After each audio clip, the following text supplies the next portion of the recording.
அனைவருக்கும் வணக்கம். தென்னாடுடைய சிவனை போற்றி, எந்நாட்டவர்க்கும் இறைவா போற்றி. திருச்சிற்றம்பலம். திருவெம்பாவையின் 18வது பாடல். இந்த பாடலை நாம் பாடுவதன் மூலமாக மக்களிடையே இருக்கக்கூடிய பிரிவினைகள் அனைத்தும் நீங்கக்கூடியதாக அமையும்.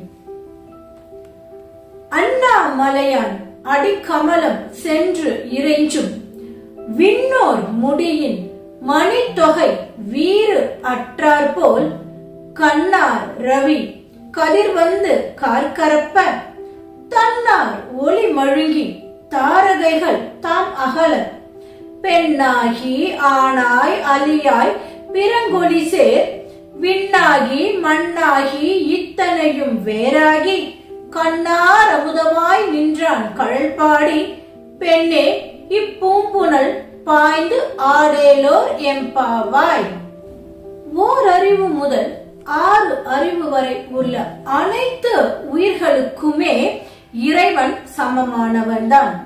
ஓரறிவு உயிர் என்றால் ஒரு மாதிரியாகவும் 6 அறிவு உயிர் என்றால் ஒரு மாதிரியாகவும் என இறைவனினுடைய அருட்பார்வையானது மாறவே மாறாது. இதைத்தான் இங்கு மாணிக்க வாசகர் அண்ணாமலையான் அடிக்கமலம் சென்றிறைஞ்சும் விண்ணோர் முடியின் மணித்தொகை வீரற்றார் போல் என்கின்றார். எப்படி அண்ணாமலையனாக இருக்கக்கூடிய சிவபெருமானின் பாதங்களை சென்று வணங்குகின்ற பொழுது அப்பாதத்திலிருந்து வரக்கூடிய அந்த ஒளி பிரகாசம் இருக்கின்றதல்லவா, அந்த பிரகாசமானது தேவர்களின் மணி முடியில் இருக்கக்கூடிய நவரத்தினங்களை எல்லாம் மழுங்கடிக்க செய்து விடுகின்றனவாம். அதைத்தான் இங்கு மாணிக்க வாசகர் விண்ணோர் முடியின் மணித்தொகை வீறு அற்றார் போல் என்கின்றார். விண்ணோர் என்றால் தேவர்கள், முடி அவர்கள் தரித்திருக்கக்கூடிய மணிமகுடம், நவரத்தினத்தால் செய்யப்பட்ட ஒளி வீசக்கூடிய மணிமகுடம். அந்த மணிமகுடத்தில் இருக்கக்கூடிய ரத்தினங்களின் ஒளி எல்லாம் மழுங்கி விடுகின்றன. எப்பொழுது எம்பெருமானின் திருப்பாதங்களை வணங்குகின்ற பொழுது திருப்பாதத்தினுடைய பிரகாசம் அனைத்து ரத்தினங்களையும் விட அதிகமாக இருக்கின்றதா. அதைத்தான் இங்கு மாணிக்க வாசகர் இவ்வாறு குறிப்பிடுகின்றார். கண்ணார் ரவி கதிர் வந்து கார்கரப்ப தன்னார் ஒளி மழுங்கி தாரகைகள் தாமகல. அண்ணாமலையாரினுடைய பாதங்களின் பிரகாசத்தை பார்த்து தேவர்களினுடைய மணிமகுடத்தில் இருக்கக்கூடிய அந்த ரத்தினங்கள் ஒளி இழப்பது போல சூரிய கதிர்கள் வந்த உடனேயே வானத்தில் இருக்கக்கூடிய நட்சத்திரங்களின் ஒளி அனைத்தும் சென்று விடுகின்றனவாம். நம் அனைவருக்குமே தெரியும், இரவு நேரத்தில் நட்சத்திர கூட்டங்கள் எவ்வளவு அழகாக நமக்கு வெளிச்சத்தை வழங்கும் என்று. ஆனால் சூரியனின் கதிர்கள் வந்தவுடன் அந்த நட்சத்திரங்களின் ஒளி சென்று விடுகின்றதல்லவா, அதுபோல சிவபெருமானினுடைய பாதங்களை வணங்கியவுடன் தேவர்கள் மணிமகுடத்தில் இருக்கக்கூடிய ரத்தினங்கள் எல்லாம் அந்த சூரியனை கண்ட நட்சத்திரங்களை போல ஒளி மழுங்கி விடுகின்றன என்கின்றார் மாணிக்க வாசகர். சரி, என் சிவபெருமான் எப்படிப்பட்டவன் தெரியுமா? பெண்ணாகி ஆணாய் அலியாய் பிறங்கொலி சேர். இந்த உலகில் ஆணாகவும் இருக்கக்கூடியவன் எம்பெருமான் தான், பெண்ணாகவும் இருக்கக்கூடியவன் எம்பெருமான் தான். ஆணும் பெண்ணும் இல்லாமல் இரண்டும் கலந்து திருநங்கையாக அலியாக ஒரு உயிர் இருக்கின்றது அல்லவா, அதுவும் எம்பெருமான் தான் என்கின்றார். பொதுவாக இந்த அலியாக பிறப்பெடுத்தவர்களை பலரும் சாதாரணமாக பார்ப்பது உண்டு.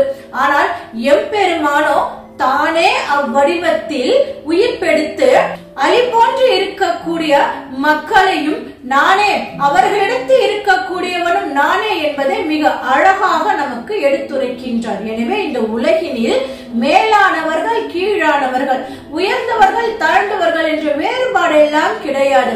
அனைத்து உயிர்களிடத்திலும் இருக்கக்கூடியவன் எம்பெருமான் இறைவன் தான். எனவே அந்த இறைவன் உன்னுள்ளும் இருக்கின்றான், என்னுள்ளும் இருக்கின்றான், ஆணுள்ளும் இருக்கின்றான், பெண்ணுள்ளும் இருக்கின்றான், ஆணும் பெண்ணும் என்று இருக்கக்கூடிய அலியுள்ளும் எம்பெருமான் இருக்கின்றான் என்பதைத்தான் இங்கு மாணிக்க வாசகர் மிக தெளிவாக எடுத்துரைக்கின்றார். பெண்ணாகி ஆணாய் அலியாய் பிறங்கொலி சேர் விண்